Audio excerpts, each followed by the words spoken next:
Satu, dua, tiga. Assalamualaikum warahmatullahi wabarakatuh. Selamat datang ke podcast Dr. Jaka. Saya Jamil Adimin dan saya Qadori Ahmad. Alhamdulillah kita dapat bertemu semula dalam musim kedua podcast Dr. Jaka. Yang lepas kita anggapkan sebagai musim pertama. Kita ada 32 episod dalam musim pertama daripada 12 Februari tahun 2024 hingga 7 November 2024. Alhamdulillah kita dapat 32 episod, banyak juga. Dr. Qadri, kalau boleh ceritakan sikit apa beza musim pertama tu dengan yang akan kita buat musim kedua ni? Ya Allah, amin. Alhamdulillah di musim pertama kita tonjolkan diri kita di YouTube, Facebook dan TikTok dengan niat untuk memberkalkan ilmu dan maklumat berhubung pentaksiran di peringkat global. Perkembangan pentaksiran di peringkat global. Kalau tengok input daripada rakan-rakan, mereka sukalah dapat ilmu tentang perkembangan pentaksiran di peringkat global. Tapi rasanya Dr. Jamil tidak adil untuk kita bermain di peringkat global dan kita lupakan di peringkat lokal. Ya. So, yang akan datang ini, musim yang akan datang, kita berniat untuk tumpu perkembangan pentaksiran di peringkat lokal. Okey, Dr. Untuk membawanya ke peringkat global. Ya. Dan kita dah set hari itu kan di peringkat global. Lepas tu kita ambil daripada lokal, we bring to the global. Lebih kurang gitu. Alright, okey. Tu agak kalau kita lihat perbezaannya agak ketara ya. Antara musim pertama dengan musim kedua yang kita bawa kali ini. Untuk musim kedua ini barangkali elok juga kalau kita menyorot kita punya kejayaan dan kelemahan, kalau ada kekurangan dalam podcast Jaka yang 32 episod itu. Barangkali tadi Dr. Qadri menyebut bahawa kita berjaya menyiarkan podcast kita dalam 3 channel, iaitu YouTube, Facebook dan TikTok. Alhamdulillah agak ramai juga penonton yang mengikuti, dan apabila kita berhenti selama 1 tahun atas kekangan kita lah, jadi ramai juga yang bertanya. Timbul rasa rindu lah. Rasa rindu. Itu. Ramai sebenarnya yang bila berjumpa di mana-mana, di kawan-kawan, sama ada kawan-kawan lama ke kawan-kawan baru yang mungkin mereka rasa seronok dengan podcast kita. Mereka bertanya-tanya bila nak mulakan semula, dan alhamdulillah hari ini ada yang menegur saya. Okay. Kenapa tak ada lagi? Sebab dia boleh menjadi sumber apabila mereka menulis kertas kerja. Okay. When they write a position paper, apa yang kita guraukan tu boleh menjadi sumber. Ya, betul. Jadi kita menawarkan melalui podcast ini suatu perkongsian ilmu yang tidak perlu diminta intellectual apa. Dr. Jamil kan selalu sebutkan ilmu pengetahuan dan ilmu pengalaman. Ya, betul. Mungkin kawan-kawan yang di luar sana banyak ilmu pengetahuan, boleh baca pada buku dan majalah. Tapi mungkin 30 tahun di belakang kita, di belakang Jamil 30 tahun, saya pun 30 tahun. Perbualan kita tu boleh meletakkan bagaimana ilmu pengetahuan digabungkan dengan ilmu pengalaman untuk membawa sesuatu yang bermakna lah dalam konteks, in konteks. Jadi kalau kita boleh menoleh ke belakang lah, Dr. Qadri, apakah kelemahan yang kita telah lakukan dalam podcast yang lepas? Sebab Profesor Ismail Faruqi kata apabila kita menyedari kelemahan diri kita, kita sudah mendapat separuh daripada kejayaan dalam perjuangan kita. Jadi kalau Dr. Qadri boleh ceritakan sikitlah kalau adalah apa-apa kelemahan kita dalam episod yang lepas. Rasa kalau kita menoleh untuk berterus terang lah Dr. Ya, betul. Kelemahannya rasanya shock sendiri lah Dr. Okey. So, kalau kita tengok podcast rakan-rakan yang lain Ya, kan, ya. dia boleh dedakan, dia respons dengan orang, ada pun orang yang bertanya dekat situ tu, menyebabkan the podcast tu ditempatkan dalam masyarakat dengan lebih baik. Rather than flying at our own, kita punya seronok saja. Mungkin kalau ditanyalah, apa kelemahannya? Shot sendiri. Ya, shot sendiri itu pun satu kelemahan yang saya rasa perlu perlu disedari ya. Perlu disedari. Sebab shot sendiri ni kadang tidak landing tau. Tidak landing. So what happen if we fly, bila kita terbang, kita tak tahu airport mana kita tak landing, kita terus terbang saja.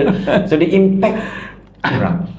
Rasanya kalau boleh kita sedar dan perbaiki, macam mana kita boleh tingkatkan impact itu, the impactful.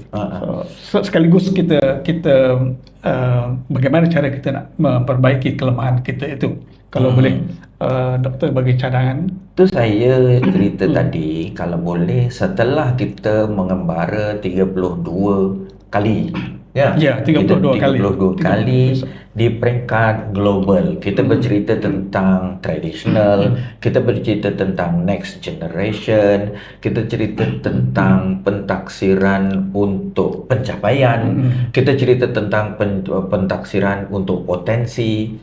Tapi sekarang mari kita bawa benda tu ke lokal, supaya kali ini kita nak tumpu gini Dr. Jamil. Kalau boleh kita tumpu kepada guru-guru, kepada ibu bapa, kepada anak-anak, supaya mereka tahu, faham dan sepaham tentang perkara-perkara yang kita duk cerita selama ini kan. Memang betul lah kawan saya kata, elok engkau orang berdua bercerita gitu so that aku dapat idea to write. Betul.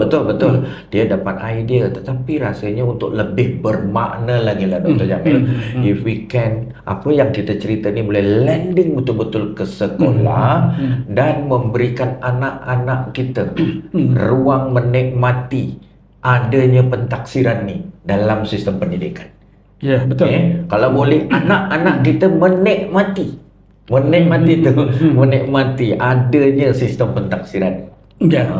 Saya pula Dr. Kodri, saya melihat kalau boleh saya katakan satu kelemahan jugalah yang elok diperbaiki, di mana 32 episod ataupun 32 siri yang lepas itu, dalam musim yang lepas itu, kita seolah-olah tidak landing seolah-olah dan kita macam tidak ada target. Mungkin kali ini dalam musim kedua ni kita cuba letakkan sasaran.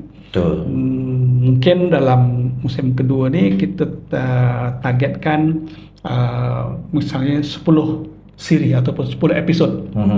Setiap episod tu kita mungkin boleh bagi-bagikan lah. Betul. Kita boleh ada target. Maknanya target kita daripada episod yang pertama, nanti kita bagilah apa-apa tajuk, kemudian sampai 10 episod. Kalau boleh Dr. Kodri ada apa-apa cadangan untuk bagaimana kita nak bagikan kepada 10 contoh lah. Pentaksiran pendidikan. Kita perlu positionkan dalam pendidikan. Betul. Positionkan pentaksiran dalam pendidikan. Saya rasa Dr. Jamil, bila saya jenguk, bila saya bersama dengan guru, bersama dengan murid, rasanya pentaksiran tu tidak diletakkan di tempat sewajarnya dengan baik. Sehingga kan orang-orang sebut pentaksiran tu kan macam peperiksaan saja. Tu apabila dia orang bercakap, kata doktor, pentaksiran tu bukan macam peperiksaan je. Setelah hampir berapa tahun kita bercerita, masih ada guru menyatakan pentaksiran tu kan macam peperiksaan saja. So saya terasa tau Dr. Jamil, we fail lah katanya. Kita tak berjaya sebab kita nak bawa betul-betul pentaksiran dengan konsepnya dan letakkan betul-betul elok dan bersama dengan peperiksaan. Kita tak nak buang peperiksaan, tapi kita nak positionkan pentaksiran. Boleh tak Dr. Jamil? Ya, betul, betul. Zat. Sebab saya lihat pun masih ramai yang keliru. Apa beza antara peperiksaan dengan penilaian, dengan pengukuran, dengan ujian, dengan semua dia macam kuluhum sama kan je. Apa beza? Sedangkan pada round pertama kita cerita yang itu. Cerita tu, itu juga. Tapi seperti macam tidak landing. So itulah sebab saya rasa dulu masa yang pertama kita punya target global tu Dr. Jamil. Global saja. So mereka mungkin sok dengar tapi tak touch. Tidak, kita tak positionkan. So apa salahnya kita sekarang kita localkan. Kita localkan. From global we go to local. Dan local ni ada kan perkembangan terkini. Kalau Dr. Jamil tengok RPM contohnya, ada perkembangan terkini yang kita boleh menyumbang ke arah perealisasiannya. Kita bukan orang yang nak komen RPM. Okey, satu lagi perkara yang sangat perlu kita nyatakan kepada penonton pendengar bahawa episod kita ni sama ada dalam musim kedua ni ataupun musim yang seterusnya nanti ataupun dalam siri-siri seterusnya, kita tidak bercadang untuk mengulas secara tuntas isi kandungan RPM. Tidak. Seperti yang kita pernah tonton di dalam program bicara RPM. Tapi jadi kita to be fair lah, sebab RPM itu telah dibuat dengan baik oleh Kementerian Pendidikan. Jadi kita itu hal-hal dasar kan. Kalau ingat pesan bos kita dulu, Datuk Adi Badius zaman tua. Mudah-mudahan Datuk akan mengikuti episod kita. The balance antara political will dan professional courage. Political will dan professional courage. So political will tu dah ada. So bagaimana professional courage tu boleh menyumbang. So kalau boleh kita play not kita tidak kacau the political will. Alright. Dah ada kat itu, dah cerdak, cantik, kawan-kawan kita dah buat cantik. Tapi macam mana jadikan ia suatu reality? Itu sebab saya mengajak Dr. Jamil untuk fokus on perealisasian di peringkat lokal. Tapi dia tak berhenti situ Dr. Jamil, untuk membawa yang lokal tu ke peringkat global. Dia macam tu. Perealisasian di peringkat lokal dan membawa standardnya ke peringkat global. Kalau boleh kita nak tuju itu Dr. Jamil. So kalau boleh Dr. Kori, kalau boleh kita secara ringkasnya 10 siri, 10 episod itu boleh kita bagi kepada berapa Dr. Boleh, kalau boleh lah Dr. Jamil. Saya dah anggarkan dalam hal menyusun semula tujuan dan struktur pentaksiran 3. Episod 1, episod 2, episod 3. So, siri 1, siri 2, siri 3. Kita akan pusing menyusun semula. Tujuan tu apa? Struktur tu apa? Sebab dia tujuan dan struktur pentaksiran. Kalau boleh kita cerita yang tu. 3 siri. Kemudian memperkukuh pentaksiran berasaskan sekolah. Ini cukup penting Dr. Jamil. Betul. Memang kita lihat memang masih ramai agak keliru. Tak apa. Mereka berusaha bersungguh-sungguh, tapi kalau boleh kita masuk dalam ini, 3 kali keluar memperkukuh pentaksiran berasaskan sekolah. 3 siri tu kita cerita pasal memperkukuh sahaja. 3. Sama ada kita nak bagi pecahkan lagi subtopik sebagainya ataupun terus saja, tapi 3 siri. 3 siri. Lepas tu 6 ada 4 lagi. Kita ada 4 lagi. Pelaporan dan pensijilan yang lebih bermakna. Itu 4 terus, bukan 2-2 Tak. Bukan 2-2, Ini 4. Sebab pelaporan dan pensijilan ni sebenarnya satu Dr. Jamil. Satu. Pelaporan dan pensijilan sekarang ni di peringkat global dia satu saja. Yang dikatakan comprehensive learner record tu satu. So kalau kita tengok itu, kita tengok menyusun semula 3. Memperkukuh 3. Kemudian pelaporan dan pensijilan 4. Bagi saya lah Dr. Jamil, 10 siri cukup lah 10 tu kita bolehlah membantu kawan-kawan yang diberi amanah, yang masih ada dalam kementerian untuk memikul tugas yang sangat berat ini, memperkasa pentaksiran kebangsaan. So Alhamdulillah kita dapat merancang target itu, sasaran kita untuk 10 siri Yes. dalam musim kedua ni. Yeah. Untuk seterusnya mungkin kita boleh buat musim ketiga barangkali. Betul. Musim ketiga kita ambil tajuk lain lah. Tajuk Cerita lain. Kita target yang ini saja. Fokus ini dulu. Alright. Ataupun kalau kawan-kawan yang mendengar tu nak lebih dalam lagi, itu kita buka di yang ketiga nanti. Alright, okay, yang ketiga nanti. Alright. Jadi so alhamdulillah kita dah dapat merancang apa yang akan kita buat untuk musim kedua ini. Okay. Kemudian tentang bagaimananya Dr. Qadri, adakah perlu dalam podcast kita ini, kalau kita tak salah kita meniru kan podcast lain kan, boleh saja sebab kita berdua kita belajar, kita berdua adakah kemungkinan kita buat mungkin seorang-seorang ataupun kita berdua ataupun kita ambil orang yang ketiga. Mungkin begitu. Kalau nanti kita akan bincang dengan penerbit kita. Betul. Kita akan bincang dengan rakan penerbit kita. Kita ni pelakon saja kan? Kita pelakon je. Pengarah kita. Pengarahnya ada. Kita ada pengarahnya sebagai apa ni. Itulah saya berhasrat sangatlah Dr. Jamil, mudah-mudahan hasil kita bergurau, bersenda, kita dapat menyampaikan sesuatu yang boleh menjadi bekal kepada orang yang menengok, kepada orang yang mendengar, menjadi bekal untuk mereka membuat sumbangan bermakna dalam memperkasakan lagi pentaksiran kebangsaan. Pentaksiran Dr. Jamil. Kita sebut banyak kali nanti pentaksiran dan ada sebab nanti kita akan bercerita lah. Ada sebab dalam episod pertama dan seterusnya nanti. Kalau dikira Dr. Jamil kita cerita tu, siapa ya yang wajib tonton seorang-seorang? Kalau kita seorang, siapa yang wajib tonton agak? Kalau adakah mungkin kita perlu ada penonton face to face ke, ataupun bagaimana? Kalau bertiga pastinya kita perlu menjemput seorang lagi tetamu gitu kan? Betul. Tapi kalau saya Dr. Jamil kan, yang seorang tu sepatutnya guru kena duduk dalam bilik dan tengok kita punya celoteh seorang-seorang sebelum dia bercerita dengan kawan-kawannya. Guru tu kena buka sendiri, buka telefon ke, buka gitu, kena dapat ilmu tu. Tapi Dr. Jamil, guru seorang-seorang aja tak cukup.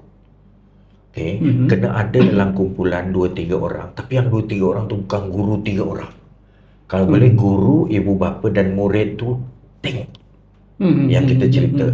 Sebab target bila sebut pada pasal pentaksiran Dr. Jamil, taksir diri, taksir anak, taksir murid, yang itu amat elok kalau diorang tengok bertiga, tengok kita punya. Tetapi sebelum tu, guru tu sangat penting Dr. Jamil. Guru sangat penting peranannya dalam pendidikan. So kalau mereka boleh dalam diam-diam tengok seorang-seorang pun, ia akan memberi faedah. Dan dengan melihat seorang-seorang tu akan meningkatkan lagi keberkesanan, saya selalu sebut ni, dan kebermaknaan pendidikan kita. Seorang tu penontonnya ke kita yang berlakon seorang? Dia tengok. Dia tengok untuk kita berlakon berdua. Dia tengok yang kita berlakon. Kalau dia seorang-seorang. Kadang-kadang kita tengok tu seorang-seorang. Kadang kita ambil kan. Dia tengok seorang-seorang. Tapi kadang-kadang kita tengok jom. Itu pun dia. Lebih kurang gitulah. Kalau maksud saya tadi, kalau ada kemungkinan tak kita appear berseorangan. Dr. Qadri sahaja, saya tak payah. Takutnya. Takut? Takut.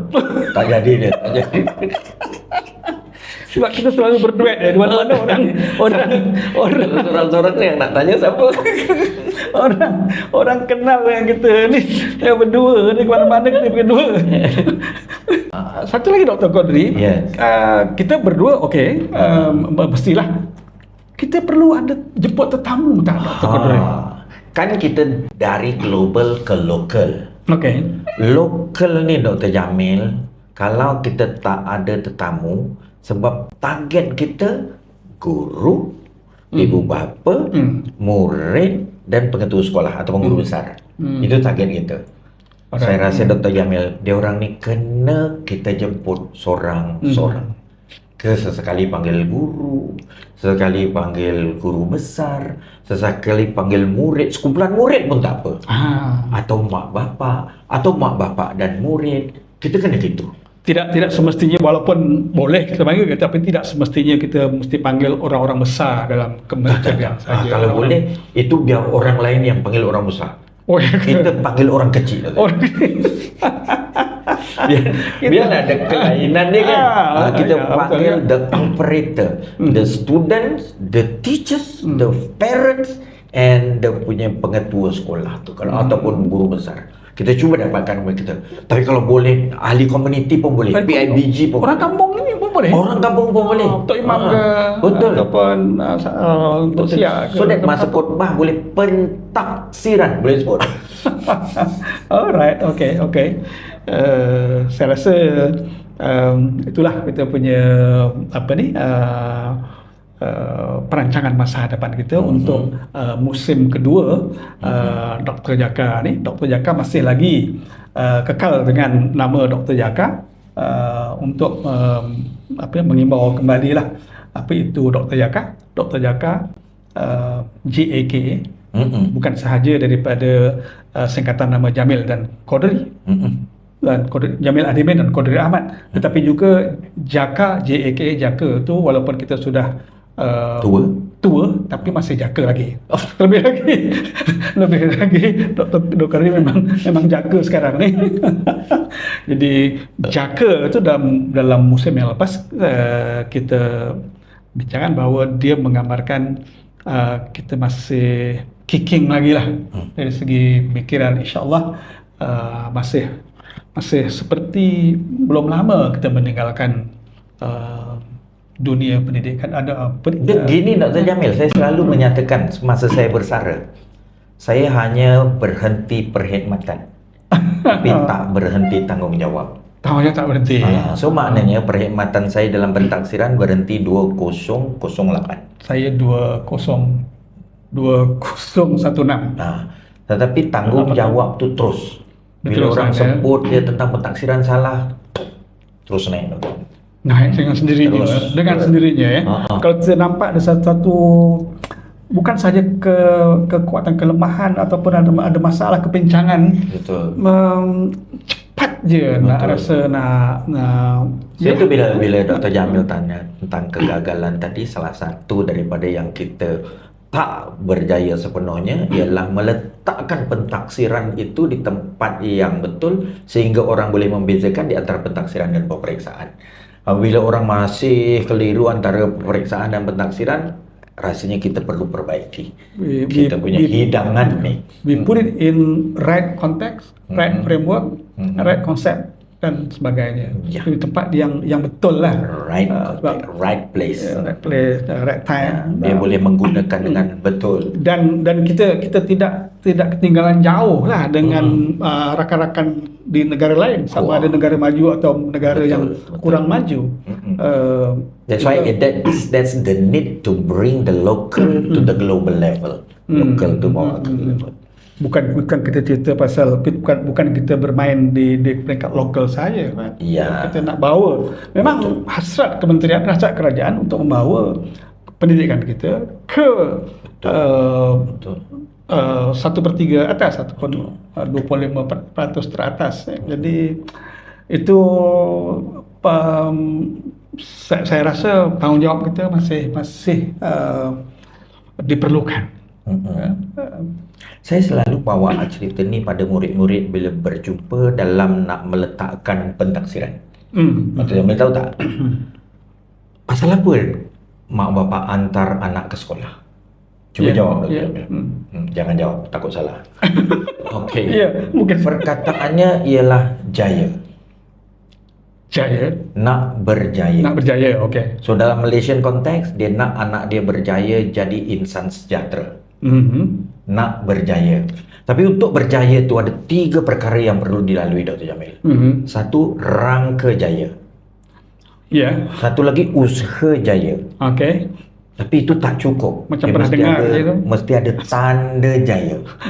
Okey. Macam pernah dengar je.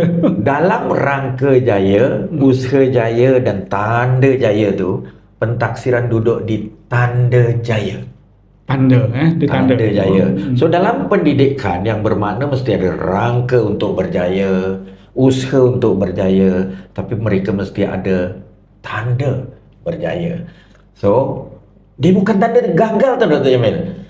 So tidak adil kita menghidangkan pentaksiran ujungnya gagal. Tak boleh. Tak boleh. Betul juga. Orang kawan-kawan kata nahi. Tak boleh tu. Tak boleh. So bagaimana kita nak menyediakan tanda jaya? Yang itu yang kita cuba letakkan apa yang kita nak bagi input selama 10 keluaran 3, 4 ini, supaya orang di sana, siapa dia orang tu? Muridnya, gurunya, ibu bapanya, dan ketua-ketua sekolahnya. Cerita 3 ini dia boleh faham dan sefaham tentang rangka jaya, usaha jaya, dan tanda jaya. Dan dia ada kaitan, kalau saya pandang seperti yang kita telah bincangkan dalam musim pertama, dia tidak lari jauh daripada konsep kesan, kebolehpercayaan, keaslian, kebolehharapan dan sebagainya. Tu dah mula lah tu. Dah mula.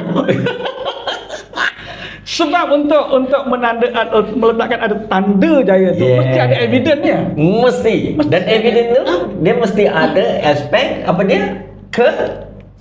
Kesahan. Dia bukan pengesahan ya. Bukan. Dia kesahan ya. Kesahan. Bukan sahaja apa yang ditaksir, dia kesahan tu. Sebab kena clear betul. Kena clear betul. So rasanya itu peranan kita. Kita mulakan ini mudah-mudahan dengan 10 episod ya Dr. Jamil. 10 episod ataupun siri lah. Episod boleh, siri pun boleh. Episod dan 10 episod tu boleh lah. Kita pelan-pelan memberikan mereka memberikan mereka ilmu ataupun maklumat. Maklumat dengan ilmu tu berbeza kan? Lain. So kita akan beri maklumat, kita akan cuba juga tanamkan ilmu supaya mereka dapat memahami, dan apabila dia tahu, dia faham, dia akan boleh buat, dan dia akan boleh buat dengan betul. Jadi mudah-mudahan dengan kita meletakkan sasaran 10 episod ataupun 10 siri itu, kita telah berjaya. Mudah-mudahan kita berjaya to start with the end. Kita Stephen Covey. Start with the end. Kita dah tahu ke mana hujung nanti, sebab kita dah letakkan tanda-tanda ke mana untuk kejayaan tadi tu, yang seri 1 hingga 3 tentang untuk mereka yang dah tahu tu, dalam 1, 2, 3 boleh menyusun semula tujuan dan struktur pentaksiran. So itu kupasan kita akan berlegar sekira tujuan pentaksiran tu apa, struktur pentaksiran tu apa. Okey. Lepas tu 3 lagi Dr. Jamil? 3 lagi ialah memperkukuh pentaksiran berasaskan sekolah. PBS lah. Kena sebut. Sebab itulah cerita di Malaysia. PBS. School based assessment. Dan 4 siri atau ini 4 ni. Sebab ini memang saya punya favorite topik lah ni. Pelaporan dan pensijilan bermakna. Walaupun sama tapi lain tu. Pelaporan dan pensijilan tu tak sama ya. Lain. Pelaporan tu mungkin dalam bentuk sijil saja, tapi bukan pensijilan. Dan pensijilan itu boleh jadi sehelai kertas, seperti yang dan boleh jadi juga dalam bentuk digital badge dan sebagainya. Report and certification. Kalau English dia kan lain, tak sama Baik, akhir sekali suka saya mengambil kesempatan di sini untuk mengucapkan ribuan jutaan terima kasih kepada pihak-pihak yang terlibat dalam rakan-rakan, murid-murid, guru-guru yang telah mengikuti podcast podcast. Dr. Jaka yang lepas, dan kami sangat-sangat mengharapkan agar rakan-rakan terus memberi sokongan kepada kami dengan memberi, bukan sahaja menonton tetapi memberi respon, memberi komen kepada apa saja yang dan kami ajak ramai-ramai lagi ajak rakan-rakan rakan-rakan untuk sama-sama. sama-sama menonton ya. Sebab ini adalah untuk kebaikan bersama lah, Sama ada seorang diri ataupun berkumpulan. seorang diri atau berkumpulan. Okey, itu ya. Okey, baik. Saya Terima kasih. Alhamdulillah.